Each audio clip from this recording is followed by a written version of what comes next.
Dans le monde d'aujourd'hui, nous ne regardons que les fins, une réussite éclatante ou un effondrement brutal. Mais nous n'entendons pas parler du chemin parcouru pour y arriver.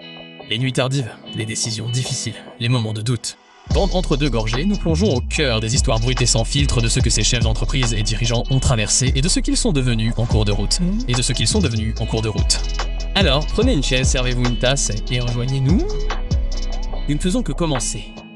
Car nous savons tous que les meilleures conversations ont lieu entre deux gorgées. Très bien. Salut Pasteur Steve. Merci d'être venu. Absolument mec. Merci de m'avoir invité. La plupart des gens connaissent ça comme entre deux gorgées. Je pense qu'on devrait le renommer le chauve et le beau. Le chauve. J'adore ça. J'adore ça. J'adore ta coupe de cheveux. Merci mec. J'adore ta barbe. Eh bien, j'adore la tienne aussi, mec. La tienne aussi. Eh bien, tu sais ce qu'on dit, n'est-ce pas? Je veux dire, Dieu a fait toutes les têtes belles et puis il a mis des cheveux sur les autres. Bravo à toi. Bien, c'est comme ça que tu commences. Et voilà. J'avais rasé ma barbe l'été dernier. Tu sais, je m'en souviens. Je t'ai à peine reconnu au début. Je sais, mec. 15 ans ont disparu de mon visage. Pas vrai? Et ma femme m'a dit, s'il te plaît, fais-la repousser. S'il te plaît, fais-la. Elle l'a demandé. Ouais. En fait, elle disait, je ressemble à un raton nu. Tu sais, sens. Donc peu importe ce que c'est, tu vois. Bref, raton nu. Ouais, je ne sais pas ce qu'est un raton. Ouais, je ne sais même pas ce qu'est un raton. Mais on a un compromis maintenant. Donc je vais la laisser pousser. Je vais la garder pendant 6 mois. Et je l'enlèverai pendant 6 mois. 6 mois. Oh, ça me rend fou en été. Je veux dire, il fait tellement chaud. Ouais, juste chaud. Donc, bref, donc, maintenant, c'est diffusé jusqu'en avril environ. Et après, je l'enlèverai. Ouais. Bon, peut-être qu'on devra faire une émission de suivi quand tu n'auras plus la barbe. Voilà. On t'aura dans une émission de suivi en plein été. Un peu comme un relooking de stream, comme avant et après. Ouais. Oh mon Dieu. Ça a l'air bien. Merci d'être venu. Je suis ravi de t'avoir pour écouter ton histoire. Je connais ton histoire depuis un bon moment maintenant. Mais c'est toujours amusant quand tu peux creuser parce que t'es un maître dans beaucoup de choses, n'est-ce pas? Avant tout, un homme qui craint Dieu. Pasteur de Moment Church se réunit dans l'entrepôt. C'était génial de voir l'église grandir. Oh oui. Vous grandissez tous dans ce domaine. Mais je veux que tu nous ramènes en Arizona, comme où le début du voyage a commencé pour toi.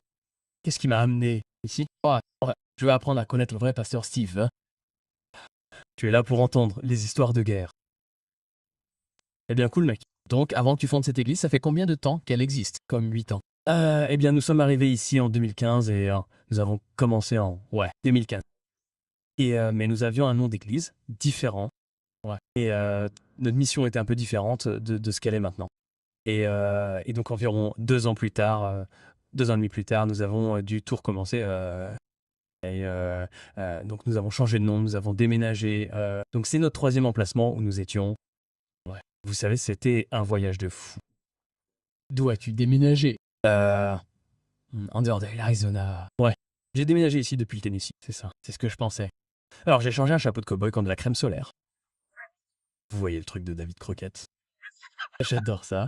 Mais qu'est-ce qui vous a fait venir ici? Je veux dire, j'ai entendu dire que le Tennessee est magnifique. Eh bien, je pense que, le truc principal, c'est que j'ai reçu un appel de Dieu. Dieu, vous savez, Dieu m'a dit de venir ici.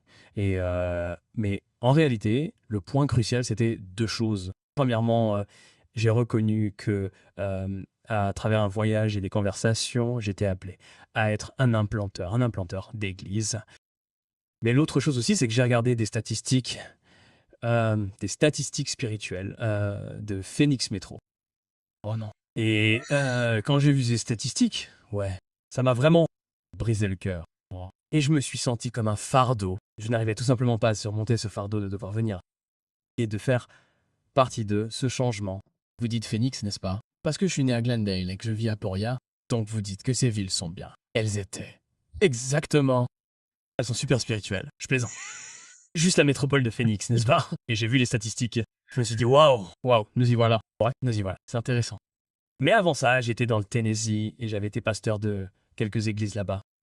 Et c'était intéressant parce que quand j'étais pasteur de ces églises, vous savez, Dieu m'utilisait de différentes manières, en particulier dans l'enseignement, mais aussi dans le domaine missionnaire où j'étais vraiment évangélique. Mais je me suis aussi impliqué dans des missions internationales et nationales. Donc, le privilège, ce n'est pas pour me vanter, mais c'est juste la façon dont Dieu m'a ouvert des portes. J'ai eu le privilège de faire du ministère, d'enseigner et de prêcher au Canada. J'ai pu aller au Pays de Galles et prêcher au Pays de Galles.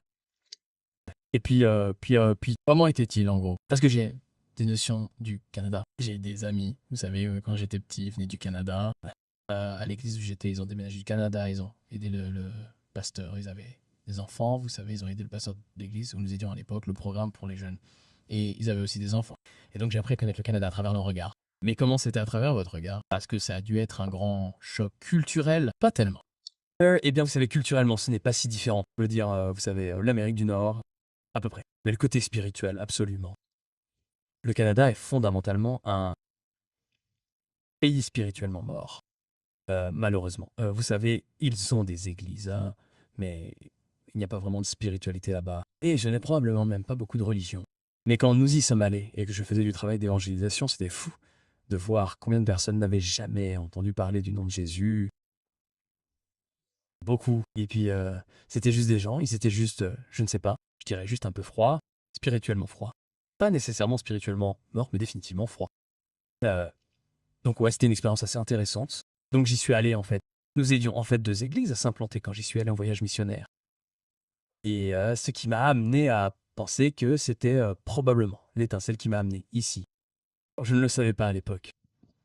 Peu de temps après, je suis allé au Pays de Galles et j'ai été invité à prêcher au Pays de Galles, hein. Et c'était pareil, hein. C'était une église à implanter. Ouais. Quelques années plus tard, comment c'était au Pays de Galles par rapport au Canada? Similaire ou probablement encore plus culte mort, pour ainsi dire, dans la culture, n'est-ce pas?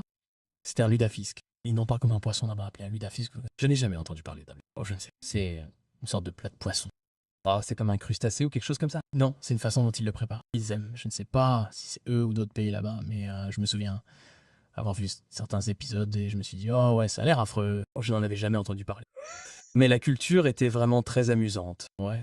Beaucoup de gens formidables là-bas. Et en fait, je suis allé là-bas dans une église, qui était une église internationale.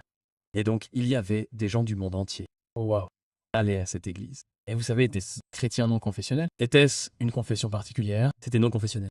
Ouais. Et donc, vous savez, j'ai rencontré des gens là-bas de Pologne, d'Inde, de partout. En fait, c'était l'une des histoires folles. C'était l'un des gars que j'ai rencontré. Il m'a tendu ce livre à la fin du ministère. Et il a dit, hey, je veux que tu lises mon livre. Et il s'appelait Poursuivi par le dragon et attrapé par l'agneau. Et donc en gros, l'histoire, c'est que ce type était en fait pourchassé par Interpol. C'était donc une sorte de trafiquant de drogue international. Oh mon Dieu! Et il a échappé à l'arrestation pendant une longue période, peut-être 1 ou 2 décennies. Ce type à qui vous parlez, eh bien, ce qui s'est passé, c'est qu'il était un trafiquant de drogue international. Ouais. Finalement, il a été arrêté, puis il est venu à la foi. Il a trouvé que le Christ avait changé sa vie et il a fait partie de cette toute petite église d'environ 50 ou 60 personnes. Il m'a donné ce livre, c'est tellement fou. Je veux dire, quand on lit le livre, on se dit que c'est impossible que ça soit arrivé. Ça doit être de la fiction, ou quelque chose comme un film, n'est-ce pas? Mais c'est une histoire vraie. Wow. Mais plus tard, un de mes amis m'a invité à y aller. Selihade. Il avait un ministère international au Nicaragua. Je n'étais donc jamais allé en Amérique centrale. Wow. Alors il m'a dit, hé mec, t'as les compétences, t'as la capacité, t'as l'expérience. Tu peux venir avec moi. Étais-tu marié à l'époque où tu voyageais dans tous ces endroits? Oh ouais. Ouais. Alors Angela t'a-t-elle accompagné? Non, elle n'a participé à aucun de ces voyages. Non. Ce serait cool si elle pouvait le faire. Certains de ces voyages étaient assez chers. Vous savez, aller en Angleterre coûte cher. Mais quand on avait de jeunes enfants, à l'époque, c'était assez difficile aussi. Donc, j'ai fini par aller au Nicaragua 2 années de suite, hein. J'ai formé, je ne sais pas, 200 pasteurs. Oh, ouais. Et donc, je leur apprenais juste à diriger. C'est principalement. Ce n'était pas comment diriger une église, c'était juste comment diriger. Comment trouver des dirigeants, comment former des dirigeants, comment équiper des dirigeants. Et aussi comment diriger dans des circonstances différentes. Donc, c'était vraiment, vraiment cool. Y a-t-il eu un moment? Je veux dire, combien de temps êtes-vous resté là-bas? Vous y êtes allé? J'y suis resté 1 semaine. Ouais. Ouais. Quel a été le plus grand choc culturel lorsque vous étiez là-bas? Eh bien, le numéro 1 était le niveau de pauvreté. Vous savez, il y a des gens riches ou des gens pauvres ici. Ouais, mec, c'est fou. On est tellement bien ici, n'est-ce pas? Oui, oui, Comme rien que de vous entendre parler du Canada et de la mort spirituelle. Je veux dire, jusqu'au Nicaragua et le taux de pauvreté. On est tellement bien ici. on est tellement bien ici. Ouais, je pense que l'Amérique ou les Américains, dans leur ensemble, on est tellement bien ici qu'il y a des gens qui essayent juste de trouver des problèmes pour le plaisir. C'est ce que l'on ressent parce qu'on est tellement bien ici. Quand on entend ces histoires d'autres pays et de la situation des gens, on veut dire, on est béni au-delà de toute mesure ici. Je veux dire, je sais qu'on a encore des problèmes à régler comme dans n'importe quel autre pays, mais dans l'ensemble, Ouais, on est béni. nous le savons. Et c'est pour ça qu'on n'a pas besoin de prendre nos libertés pour acquises et qu'on doit les protéger, vous voyez. On doit les défendre au péril de notre vie, vous voyez. Je veux dire, les pères fondateurs l'ont fait. Ils, vous savez, au péril de leur vie, de leur fortune et de leur honneur sacré, comme il est dit dans la Déclaration d'indépendance. On doit être capable de se battre pour ça. C'est ce qu'ils ont fait pour nous. On devrait faire ça pour la prochaine génération parce que tout ça nous sera enlevé. Il n'y a plus de capitalisme. Vous ne pouvez pas gagner d'argent. Ils seront réduits en esclavage, n'est-ce pas? Et puis, toutes vos libertés, comme la parole, le simple fait d'avoir une conversation comme ça, seront censurées, n'est-ce pas? Et c'est pour ça qu'on se retrouve sous terre ici. On est dans le bunker. Ouais, on est dans un bunker dans le Montana en ce moment. Vous venez de le donner. Oh, désolé, mec. Je dois donner notre coin secret. Mais Tucker Carlson est le prochain Nix Hill, je crois, en ce moment. C'est génial. Ouais. Non, juste la disparité, quand tu parles du Nicaragua et des endroits où tu es allé, ça m'a fait réfléchir et réfléchir. Donc tu es allé pendant un moment, et tu étais toujours basé dans le Tennessee, cependant? J'ai été pasteur d'une petite église en Virginie pendant une courte période, mais j'ai été pasteur de 2 églises dans le Tennessee à des moments différents. Mais ouais, ma base était le Tennessee. Non, ou une autre dénomination? Eh bien, j'étais dans les dénominations baptistes, n'est-ce pas? Donc l'une d'entre elles était indépendante, mais la plupart étaient des églises baptistes du Sud. Ouais. Et c'est un peu comme ça que je suis arrivé ici, parce que je m'étais inscrit pour être un implanteur d'église de l'église baptiste du Sud, Ah, d'accord. grâce à leur réseau de mission. Parce que j'avais déjà des relations et ils ont pu m'aider à me financer pendant un petit moment. Ils ont pu me former et m'équiper pour pouvoir venir ici et faire ce que je fais. C'est donc un grand pas en avant, passer de j'ai une base d'attache en tant qu'église. Oui, je peux voyager, faire du travail missionnaire, mais j'ai toujours une base d'attache. À maintenant déménager à travers le pays avec une famille qui implante une église. Oh oui. Quand vous êtes descendu de cet avion, à quoi pensiez-vous? Quelles ont été vos premières pensées lorsque vous avez commencé à vous installer ici? Étiez-vous excité? Étiez-vous nerveux? Du genre, oh, nous devons implanter cette église. Vous ont-ils un peu ouvert la voie? Ou étiez-vous complètement investi? Oui. Eh bien, j'étais nerveux parce que, vous savez, à chaque fois que vous allez commencer quelque chose de nouveau, excusez-moi, c'est toujours comme, qu'est-ce qui va se passer? Ouais. Mais aussi, vous savez, vous avez cette vision et vous dites, mec, je suis prêt à faire tout ce qu'il faut pour, vous savez, réaliser cette vision. Ouais. Et donc, il y avait beaucoup d'excitation. Vous savez, c'était une nouvelle ville, un nouvel endroit où je n'étais jamais allé auparavant. Et donc, beaucoup d'expériences d'apprentissage. C'était donc assez excitant d'avoir quelque chose de complètement différent. Quelle a été votre première impression de l'Arizona? Parce que je suis natif, donc j'ai pu l'entendre de votre bouche. Je veux dire, c'était la chaleur, c'était vraiment quelque chose, c'était la nourriture. Quelle a été votre première impression de l'Arizona? Nous nous sommes dit que c'était dingue. Eh bien, ma première impression de l'Arizona, c'est que j'avais cette idée en tête que Phoenix était en gros comme l'ouest du Texas, avec des herbes folles tout le temps, n'est-ce pas? Mais quand je me souviens de la première fois où j'ai pris l'avion pour la métropole de Phoenix, je me suis dit, mec, il y a des montagnes partout. C'est dingue, n'est-ce pas? Et il y a beaucoup d'arbres, plus que je ne le pensais. Ouais.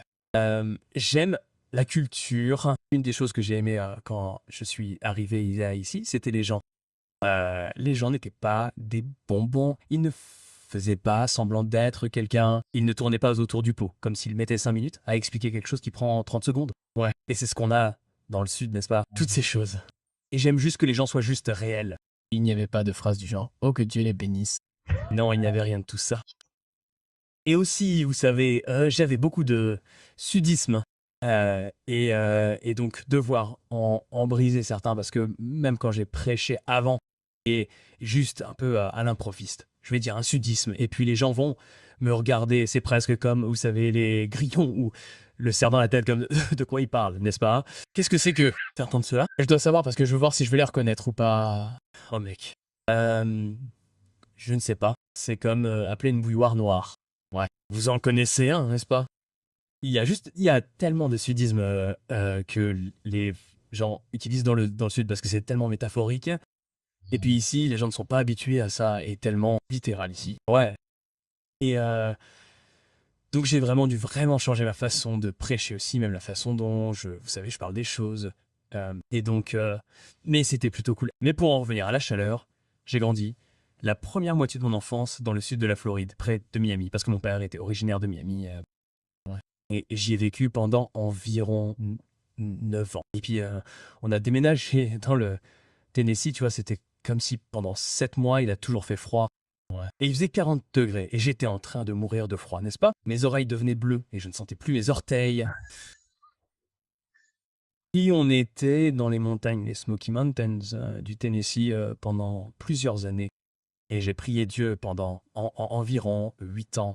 J'ai dit, Seigneur, s'il te plaît, fais-moi vivre dans un endroit chaud. S'il te plaît, fais-moi vivre dans un endroit chaud. Parce que je préfère un 100 à 0 tous les jours. C'était vraiment horrible dans les Smoky Mountains. Ouais, je veux dire, genre s'il faisait environ 20 degrés et que le vent soufflait, il faisait 0 degré. Je veux dire, ça fait mal. Alors j'ai prié pendant genre 8 ans. Mon Dieu, s'il te plaît, laisse-moi vivre dans un endroit chaud. Eh bien, il a répondu à ma prière.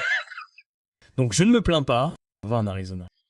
Je ne me plains pas du tout. Mais donc j'ai fini ici, vraiment, donc je parlais du genre au Canada, où je m'occupais de la planification d'église. Ouais. Et puis ce qui s'est passé, c'est qu'entre-temps, tout ce que j'avais à faire, c'était des voyages missionnaires nationaux, et c'était toujours avec des implantations d'église. Et puis, un jour, je suis tombé sur ce pasteur dans le Tennessee qui avait implanté une église à Las Vegas quelques années auparavant.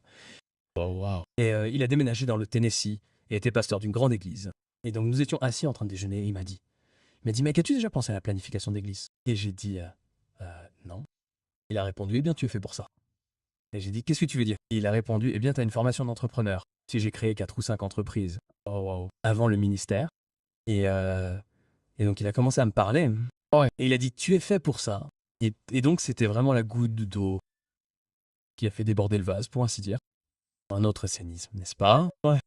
Et il a dit salut. Et donc, j'ai commencé à regarder ça. Et pour faire court, et j'ai fini ici pour fonder une église. Et donc, ouais, donc mon parcours, mes compétences étaient vraiment très bien faites pour ça. Et le leadership, vous savez, la prise de risque, être un pionnier, tout ça. C'est tellement intéressant. Si vous parlez à de nombreux entrepreneurs, j'en ai parlé à beaucoup avec cette émission, ça a été une énorme bénédiction. Mais il y a toujours ce moment décisif et il arrive généralement au cours d'une conversation.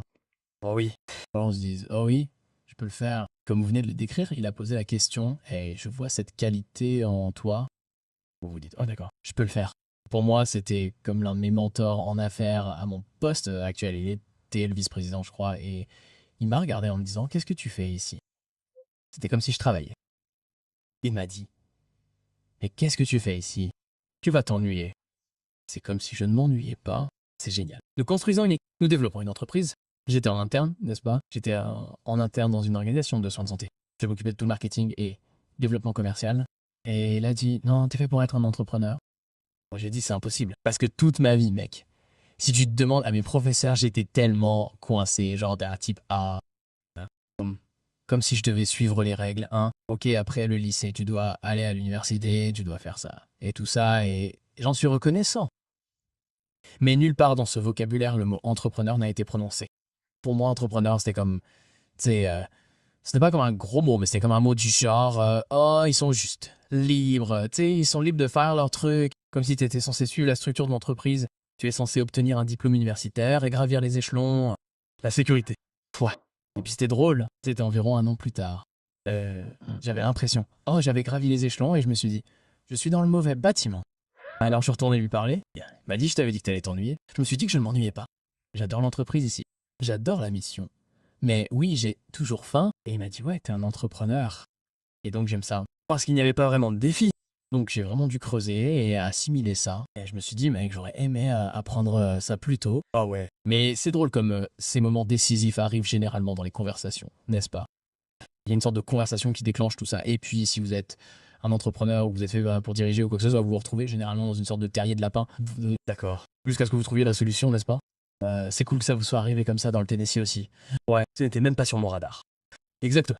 Je n'y pensais même pas. Je veux dire que j'avais été impliqué dans toutes ces différentes usines partout dans le monde et dans tout le pays, mais je n'y avais jamais pensé pour moi. Ouais. Mais quand il s'est agi de devenir entrepreneur pour moi, des années plus tôt dans le monde des affaires, je ne me souviens pas exactement comment ça arrivait, si c'était dans mes plans, mais je me souviens juste que je voulais être mon propre patron.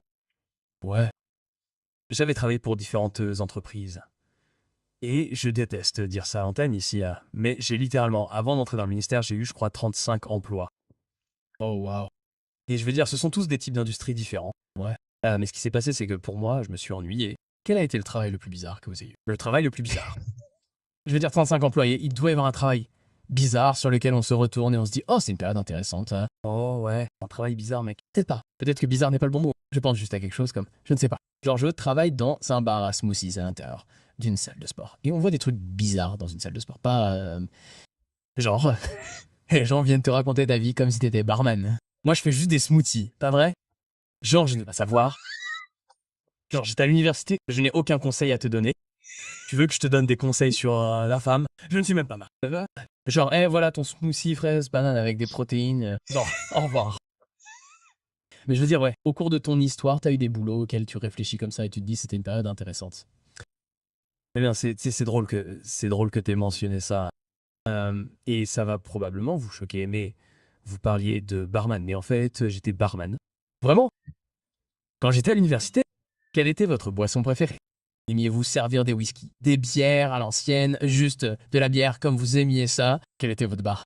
eh bien, c'est un bar universitaire, donc vous savez, tout y était permis, n'est-ce pas? Ouais, peu importe.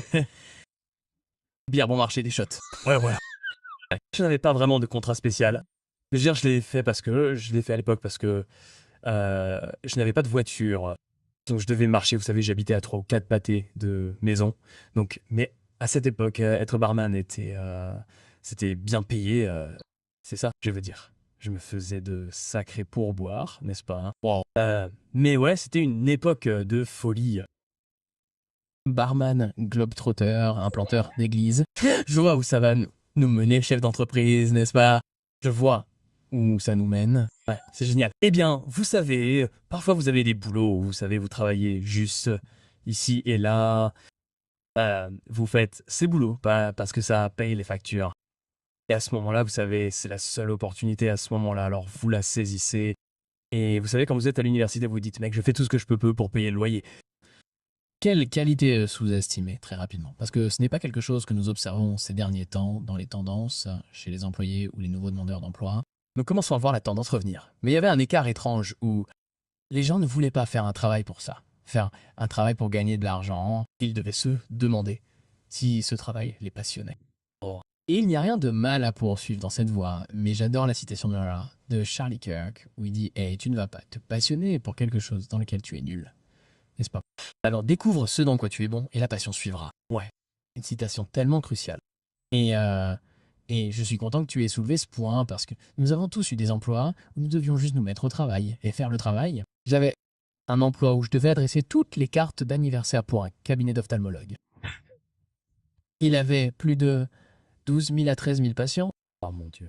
Tu fais des cartes d'anniversaire par jour. J'en écrivais 45 par jour. Oh wow. Et je l'ai fait comme tu le fais parce que c'est ce que ton patron te demandait de faire. C'est un patron formidable pour qui travailler. J'avais 16 ans et je travaillais dans un cabinet médical.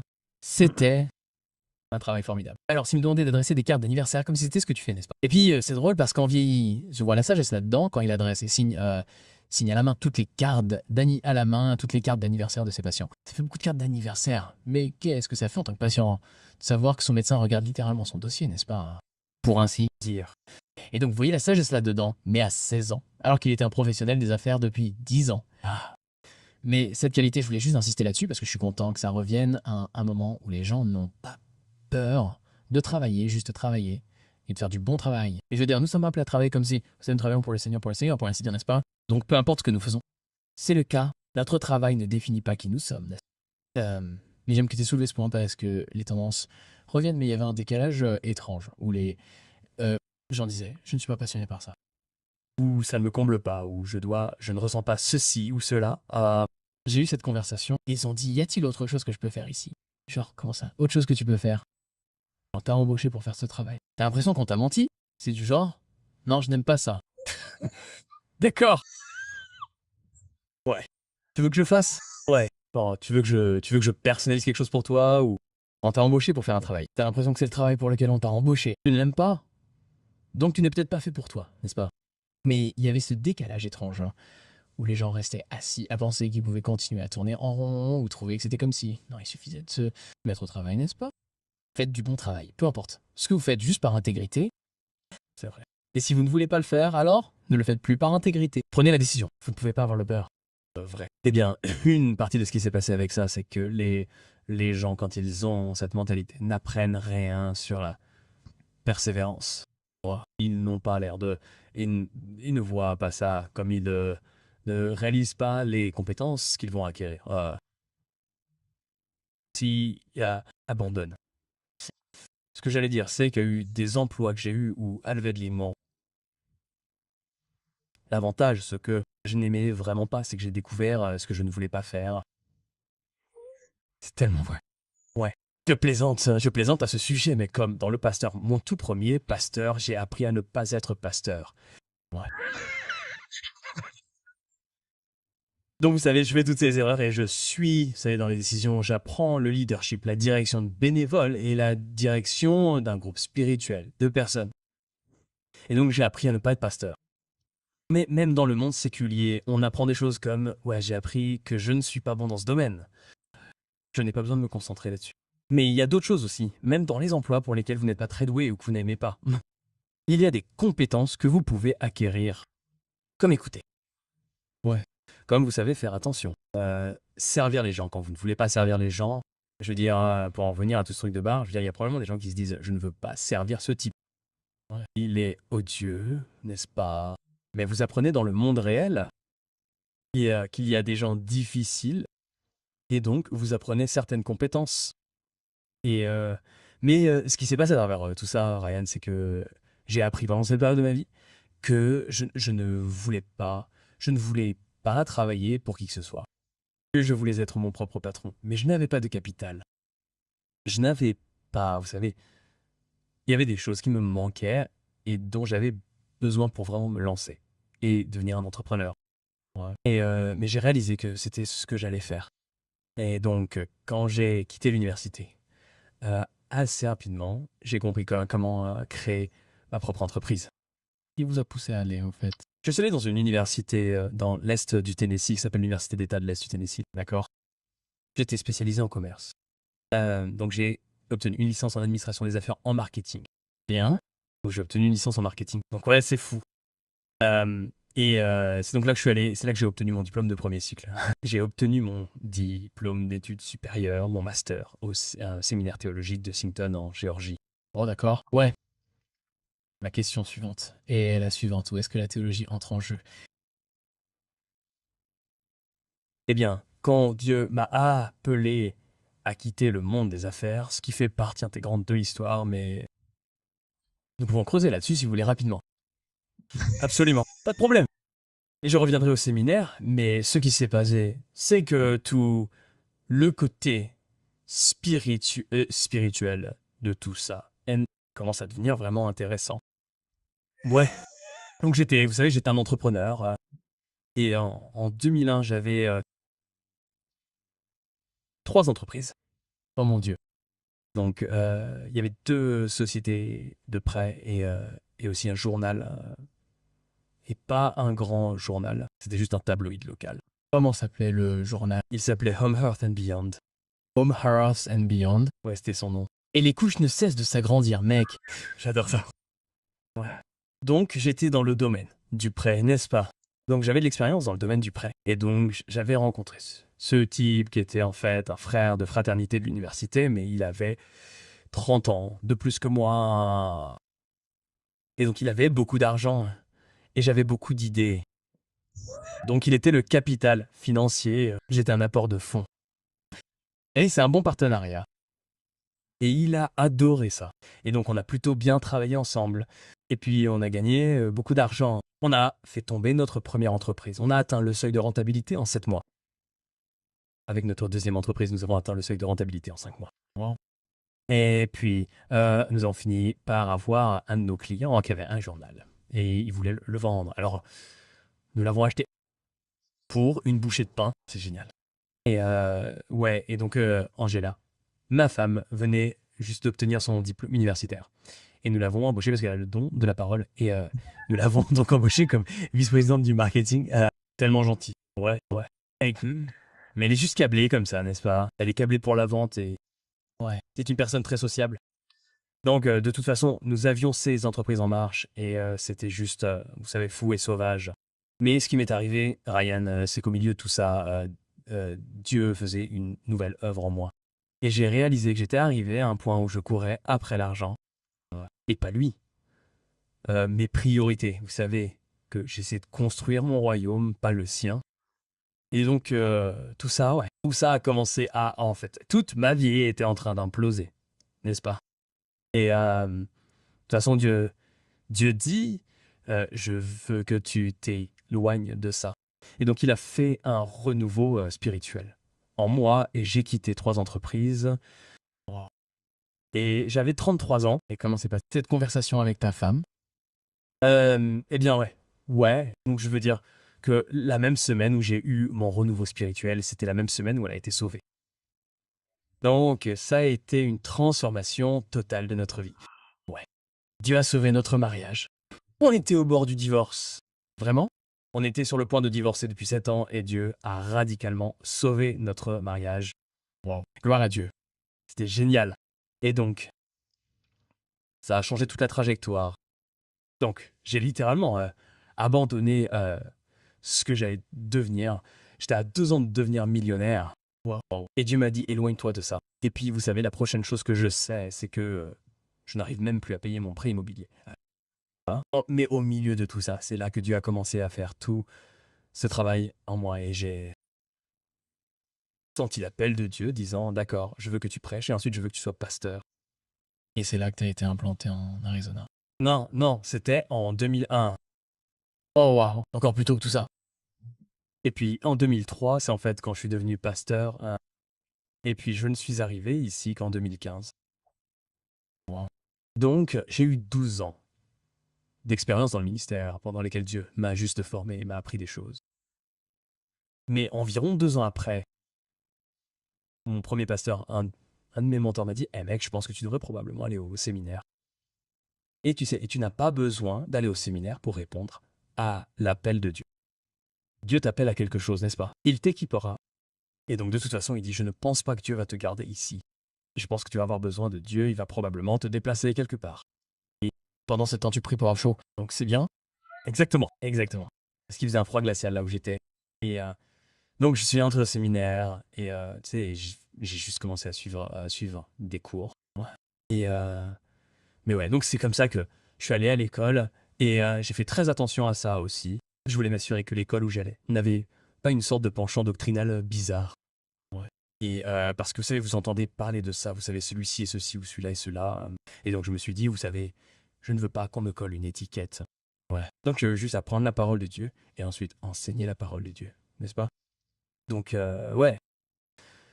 Donc à travers tout ce processus, c'est comme je l'ai déjà dit, il y a eu ce moment où j'ai réalisé que quelqu'un avait dit hey, as-tu déjà pensé à implanter une église? N'est-ce pas? Donc maintenant, je suis là. Ouais, c'est ça. Et c'était plutôt cool. C'est génial. Ouais. Donc, à travers ce processus de planification de l'église, vous avez eu le soutien de la Southern Baptist, vous avez dit. Organisation. Le American Mission Board, qui est une branche de la SBC. Donc, ils vous ont envoyé, ils vous ont soutenu ici, vous avez implanté. Et à quoi ressemble ce processus? J'étais excité, vous savez, quand John a commencé à vous parler d'avoir une église ici dans nos bureaux, ce que je trouve vraiment cool. Pas tellement d'espace de bureau ici. Et l'entrepôt là-bas, Il a été très généreux. c'est comme l'entrepôt là-bas. Et j'adore la façon dont il a dit comme ça, ce bâtiment est disponible le dimanche. Vous savez, l'entrepôt, et il a dit, je crois qu'il a aussi reçu un appel, n'est-ce pas? Ouais. Oh. Je lui ai dit, hé, tu vas avoir une église. Alors raconte-nous cette histoire. Eh bien, donc ouais. Donc, ce que je dis, c'est que d'après ma conversation avec John Crow, je crois qu'il m'a dit qu'en août 2015, le Seigneur lui a parlé ou lui a dit qu'il allait mettre une église dans ce bâtiment. Eh bien, c'était le même mois où nous avons lancé notre église en Arizona. Wow. Ouais. Et donc, pour être vraiment cool à propos de cette application biblique, quand nous avons commencé avec une autre église, nous étions donc un deuxième campus, une autre église ici en ville, une grande église. Et nous faisions une expérience. Et il voulait que j'implante une nouvelle église dans une ancienne église qui était en activité et qui était en train de mourir. Et donc nous avons essayé de faire revivre cette église pour ainsi dire. C'était une tentative, c'était une renaissance. C'était comme la revitalisation de l'église et l'implantation d'une église ensemble. Donc j'étais le pasteur des deux églises. Oh wow. Pendant environ 2 ans. Oh mon Dieu. Et nous avons essayé de faire en sorte que ça marche. Nous avons essayé de fusionner. Ça n'a tout simplement pas marché. Et c'est pour ça que nous avons fini par devoir tout recommencer. Et donc ce qui s'est passé, c'est que dans ce processus, nous avons fini par devoir déménager dans un autre endroit pendant 6 mois. Et pendant ce temps, c'était littéralement semaine après semaine. Je ne savais même pas si l'église allait rester ouverte semaine après semaine. Bon, je veux dire, une grande partie de tout ça, c'est que nous n'avions tout simplement pas d'argent. Et c'était très difficile. La planification de l'église est très très difficile. C'est comme démarrer une toute nouvelle entreprise. Oh oui. Et vous partez de zéro, vous voyez? Espérez que les gens vont se présenter et franchir vos portes, n'est-ce pas? Et ça, c'est la partie vraiment cool de l'histoire. Donc l'été 2018, nous étions, vous savez, en train de regarder, d'accord? Nous ne pouvions rester à cet endroit que pendant 6 mois, cet endroit précédent. Et j'ai commencé à prier, et le Seigneur m'a poussé à commencer à lire le livre de Ruth. Et donc j'ai dit à ma tante, à ma femme, j'ai dit, hey, commence à lire le livre de Ruth, parce que nous allions environ un mois plus tard partir en vacances à San Diego. Et nous allions passer du temps et parler de ce que Dieu nous avait dit. Bref, pour faire court, c'est tellement cool. Quand j'étais dans le livre de Ruth, l'Esprit a dit, tu vois Ruth là-bas? J'ai dit ouais. Et il a dit, eh bien, c'est toi, c'est l'église Momentum. Tu es pauvre, tu n'as aucune ressource et tu glanes dans les champs des autres. Et je me suis dit, ah, eh bien, tu vois Naomi, Naomi est le Saint-Esprit, et tu as écouté fidèlement l'Esprit, tu as suivi l'Esprit, et tu as juste fait confiance à l'Esprit. Tu restes proche. D'accord. Ouais. Puis il a dit, eh bien, tu vois Boaz. J'ai dit, ouais. Il a dit, eh bien, Boaz est un rédempteur.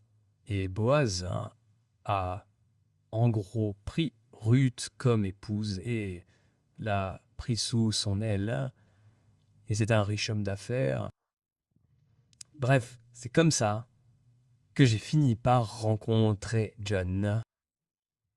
Un jour, j'ai contacté mon agent immobilier, celui qui nous a aidés à acheter notre maison, et je lui ai dit « Hey, je cherche un local commercial ». Il m'a montré des trucs, puis on s'est assis dans un Denny's. Et il m'a dit Hey mec, je me sens obligé de te dire ça. Et il a dit « Je ne pense pas que ce soit une bonne idée ». Je me suis dit « D'accord ». Il a dit « Tu sais, je sais que tu es prêt à mettre ton nom sur le contrat et que tu es prêt à prendre un risque. » Il a dit « Mais je me sens obligé de te le dire. Je pense que tu devrais faire une pause ». Et il a dit « Écoute, je connais un type qui connaît un type qui cherche à construire une église dans son immeuble. » C'était donc un agent immobilier chez Century 21. Vraiment? Ouais. Tu te souviens lequel? Logan Hall. Pas question. Donc il connaissait Logan Hall. Ouais, bien sûr. Et puis Logan, tu sais, travaille avec John. J'ai fini par écrire cette lettre. Bon. Une lettre de 3 pages qui parle essentiellement de notre situation difficile, de notre situation, de l'appel, de ce que nous recherchons. Et donc cette lettre est remise à John. John reçoit ma lettre et me laisse un message vocal. Il dit qu'il veut me parler. Alors, je le contacte, il me fait venir. Je le rencontre, lui et l'agent. Et je partage en gros ce à quoi Dieu m'a appelé et m'a dit, voilà où nous en sommes, voilà ce dont nous avons. Et donc, il m'a appelé le lendemain, je crois que c'était ça, et il m'a dit, serait à me rencontrer, ta femme et ma femme, et à aller dîner. Donc nous l'avons fait. Et donc il voulait entendre l'histoire, comme vous savez, le côté spirituel de tout ça. Alors je lui ai raconté ce que je viens de vous dire sur ce que Dieu m'avait révélé dans le livre de Ruth. Et juste là, de l'autre côté de la table, juste comme ça, l'esprit s'est juste pressé sur moi et a dit « C'est ton Boaz de l'autre côté de la table. Il va te prendre sous son aile. » Et je lui ai donc raconté l'histoire et je lui ai dit en gros ça. Il a dit « Eh bien, je serai ton Boaz. » La question? Il y a, allez, il a tendu la main par-dessus la table et il m'a donné un coup de poing. Il a dit « Allons à l'église. » Ouais. Maintenant, il s'en souvient peut-être un peu différemment que moi. Il pourrait raconter, tu sais, peut-être un peu plus de choses ou quelque chose de différent. Mais c'est comme ça que je m'en souviens. Et c'était comme, waouh! Donc Dieu m'a parlé à travers sa parole. Il m'a dit ce qu'il allait faire. Et c'était comme, ok, fais juste un pas de foi ici. Et tout comme, tu sais, dans la vente, il faut demander. Il faut demander. Ouais. Et donc, c'est ce que j'ai fait. Et donc, tu sais, environ 2 ou 3 semaines plus tard, nous avons emménagé dans l'établissement. Génial. Et c'était vraiment cool. C'est, tu sais, nous sommes dans un partenariat du royaume. C'est pas juste comme, oh, nous sommes juste des locataires. Non, nous sommes dans un partenariat du royaume. Ouais. Et nous faisons tout ça ensemble. Et ce que j'aime chez John et Century 21, c'est que la première chose, c'est que Dieu est en premier. Ouais. Vous savez, dans leurs valeurs, avec leur leadership et toutes ces choses. Et ils veulent le pratiquer, des affaires bibliques. N'est-ce pas? Et donc leurs valeurs sont alignées avec les nôtres. C'est comme si c'était un partenariat facile. Et je me souviens quand je l'ai rencontré pour la première fois, lui et le courtier. Reika, je lui ai dit, Eh, nous ne voulons pas venir ici être un fardeau. Ouais. J'ai dit, le jour où nous commençons à être un fardeau, c'est le jour où nous devons mettre fin à tout ça. Ouais. J'ai dit, nous voulons venir et être une bénédiction. Si nous ne pouvons pas être une bénédiction, nous n'avons pas besoin d'être ici. C'est ça. Donc, ça a été notre mentalité. Combien d'années maintenant? Eh bien, c'était en octobre 2018. Donc, ça fait maintenant 7 ans. Ce qui est incroyable. C'est fou d'y penser. Je sais. Et donc maintenant, on est entré dans notre 8e année ici, dans l'établissement. Et donc, c'était vraiment, vraiment cool. Ouais, c'est incroyable. Ouais, mec, vraiment chouette. C'est génial. J'adore ça parce que quand je te voyais marcher dans le bureau, je disais, hey, Pasteur Steve, je me souviens qu'on avait eu ça il y a des années. Un nouvel employé me disait, vous avez un pasteur ici? Je me disais, ouais, je suppose que oui. J'adore. Parce que c'était ça. Vous savez, vous avez un bureau ici. Et l'église est là aussi. Et quelle belle bénédiction c'est. Ouais, c'était plutôt cool. Vous savez, et bien sûr, maintenant, vous savez, nous avons commencé à l'étage de ce bâtiment. Ouais. Et il ne pouvait accueillir que 30 à 35 personnes. Et donc, nous avons fini par le ramener à l'entrepôt qui fait, vous savez, 200-300 pieds carrés. Et donc, nous y faisons des services maintenant. Mais nous avons récemment acquis un bâtiment à côté. Nous ne l'avons pas acheté, mais nous louons. Ouais. Et donc, nous avons dû déplacer notre ministère pour enfants là-bas et dans notre bureau. Je veux dire, nous avons des bureaux et nous nous préparons. Nous avons une salle de conseil, donc nous nous préparons à embaucher des conseillers pour commencer à conseiller les gens. Donc, ça a pris le contrôle de tout ce coin ici sur, Paradise et 59. Ce serait génial, mec, si on prenait petit à petit le contrôle de tous ces bâtiments. Ouais, ce serait vraiment cool si on pouvait faire ça. Si c'est la volonté de Dieu, n'est-ce pas, on est d'accord avec tout. Donc, mais c'est vraiment très amusant. Mais vous savez, mais maintenant je fais ça, mais je suis aussi professeur à l'Arizona Christian University. Oh, c'est juste en bas de la route. Ouais, j'enseigne un cours biblique. Et puis on a aussi, j'ai un partenaire commercial, vous savez, on a une entreprise de coaching en leadership. Oh, wow. Leadership en demande. Donc, c'est ce qu'on appelle un leadership en demande. Un leadership en demande. Y a-t-il une spécialité là-dedans? Je suppose qu'avec votre expérience de pasteur, je suppose que la spécialité est la bonne. Leadership chrétien. Exactement, c'est vrai. Eh bien, vous savez, il y a des entreprises qui ont une entreprise et des chrétiens qui travaillent pour l'entreprise, n'est-ce pas? Mais c'est une entreprise chrétienne. Ouais. Vous savez. Donc oui, le leadership chrétien. Et donc ce que nous essayons de faire, c'est qu'avec mon expérience, j'ai mon expérience pastorale et entrepreneuriale, et puis mon partenaire commercial, Jeff. Il est aussi un entrepreneur, mais il a une grande expérience dans le coaching de cadres supérieurs. Il a donc coaché, vous savez, des gars du Fortune 500. Et il le fait depuis très longtemps. Mais il a aussi été pasteur. Ouais. Et donc ensemble, nous formons une assez bonne équipe. Ce que nous essayons de faire, c'est de coacher les dirigeants et les cadres avec des principes chrétiens. Ouais.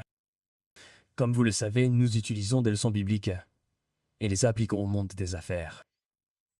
Parlez-moi d'une entreprise avec laquelle vous travaillez. C'est vraiment intéressant de voir ce croisement. Deux choses. Premièrement, oui, nous avons récemment recruté un client. C'est une entreprise de taille moyenne. Euh, en ce qui concerne les revenus, euh, les propriétaires sont chrétiens, n'est-ce pas? Et ils veulent mettre en œuvre une vision et des valeurs dans leur culture d'entreprise qui sont fondées sur la Bible et qu'ils vivent. Mais ils essaient de réfléchir, d'accord? Comment pouvons-nous diffuser cela? Comment pouvons-nous diffuser cette vision? Rendre plus systématique dans l'entreprise. Oui. Et puis aussi la manière dont ils gèrent les choses qui sont bibliques. Donc, nous les aidons avec ce genre de choses. Mais l'autre côté de la question, d'accord, à quoi cela ressemble-t-il d'un point de vue pratique, d'un point de vue de ce que nous enseignons ou de ce que nous essayons de former? Un bon exemple serait de prendre un principe biblique. Je suis sûr que vous connaissez très bien la parabole des sols. Et vous avez un sol dur, un sol peu profond, un sol surpeuplé, puis vous avez un bon sol. J'ai fait une leçon en 4 parties sur ce sujet, une leçon vidéo récemment, et j'enseigne que j'ai appliqué cela aux équipes.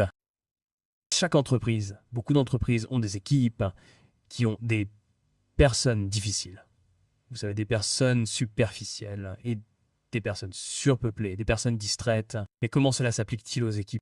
D'accord, que faites-vous d'une équipe qui est composée de personnes difficiles, n'est-ce pas? Que faites-vous d'une équipe qui a des personnes très superficielles ou des personnes très distraites ou surchargées de travail? Vous savez, comme si elles avaient trop de choses à faire, les patrons en avaient trop. Voilà. Et comment transformer une équipe qui a ses qualités en une équipe fructueuse? D'accord. Est-ce que ça a du sens? Oh ouais. Donc, je m'inspire de principes bibliques, comme quand j'ai récemment tourné une vidéo, une leçon sur la détermination. Comment gérez-vous les personnes difficiles qui travaillent dans votre entreprise? Ouais.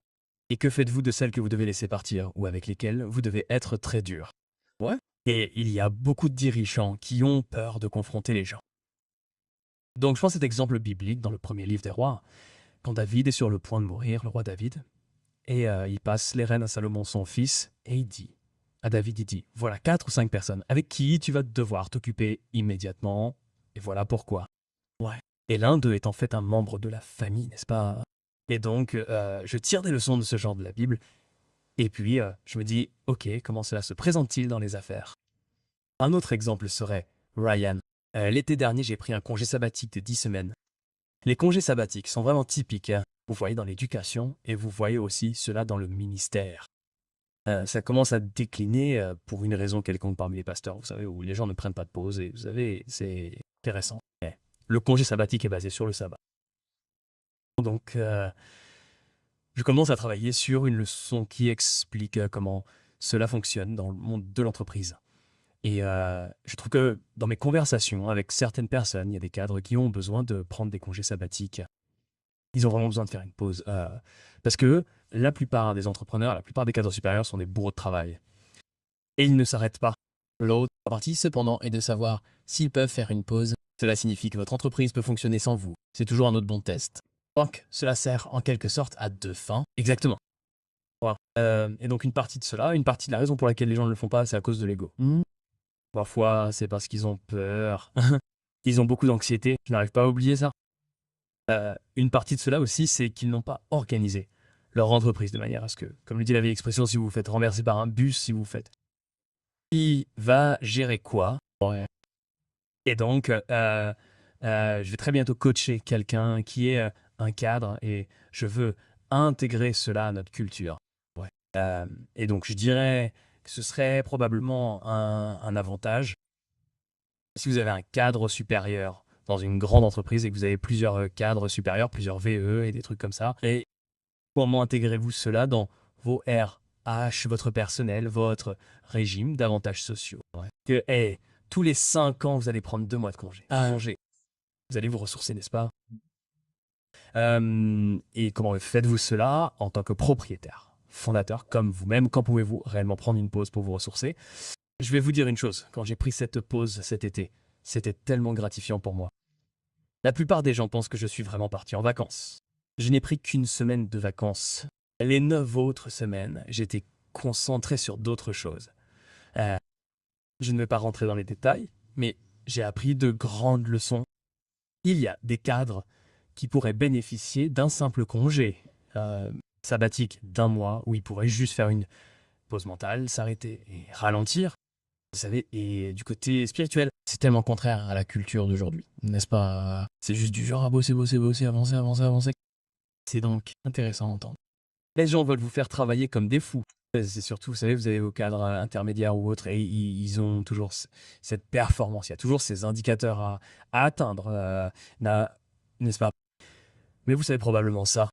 Je crois que c'était Milton Keynes, le type d'affaires des années 70. Je crois que c'était son nom, mais il avait cette idée que les affaires étaient faites pour le profit. Ce qui s'est passé, c'est qu'il y a eu une tendance massive dans les années 80 et 90 où les gens, les entreprises, arnaquaient les gens avec leur retraite. Ils ont commencé à passer des services du personnel au RH. Ils considéraient les gens comme des ressources. Ouais, crayon. Enfin, c'est comme ça qu'on appelle ça maintenant la gestion du capital humain. Gestion du capital humain, c'est comme ça qu'on l'appelle aujourd'hui. D'accord. Et donc, ce qui s'est passé dans cette transition, c'est qu'on ne s'est plus soucier des gens et qu'on s'en soucie vraiment. C'est comme, vous savez, la dernière fois que quelqu'un a entré dans un bureau où il travaillait et que les gens lui ont dit, la première chose qu'ils ont dite, c'est mais comment va ton mari comment vont tes enfants? Comment s'est passé ce week-end avec les petits-enfants? Les gens ne posent presque plus cette question. Ouais. Ce qu'ils demandent, c'est mec, as-tu terminé ce rapport? Ouais. Est-ce que tu l'as fait?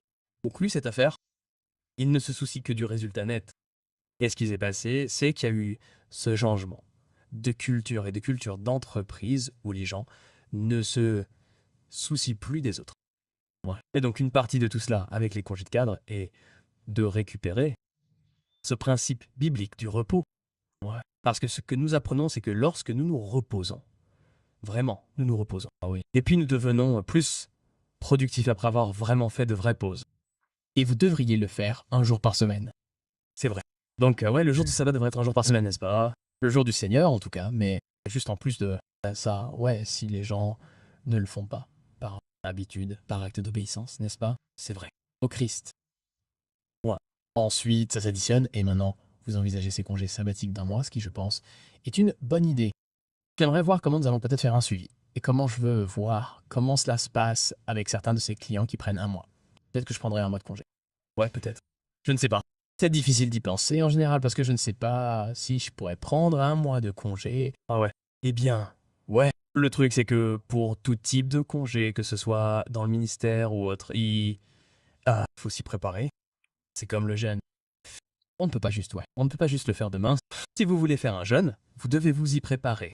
Le sabbatical, vous savez, je dirais que si vous voulez faire un sabbatical décent, vous devez commencer 9 à 12 mois avant la préparation, car il y a de la communication, il y a des personnes que vous devez équiper, il y a des décisions à prendre, il doit y avoir une délégation appropriée et adéquate. Oui, il y a toutes ces choses qui entrent en jeu, donc ça prend du temps. Mais oui, je fais des recherches en ce moment. Je disais à Jeff que je pensais peut-être même écrire un livre sur le sujet. Donc nous verrons comment ça se passe. Ouais. Bien, je veux dire, ça a été un plaisir de vous avoir, mec. J'apprécie que vous ayez pris le temps. Quel spectre nous avons couvert. Mon Dieu, je sais. Faire un suivi. Je veux quand même entendre certaines de ces études de cas. Donc nous devrons faire un suivi après que certains de ces clients aient suivi ces protocoles pendant un bon moment. Absolument. Curieux de se ressaisir. Mais merci d'être venu. Bravo à vous et à tout ce que vous faites. Je vous apprécie. Merci beaucoup de m'avoir invité. Ouais.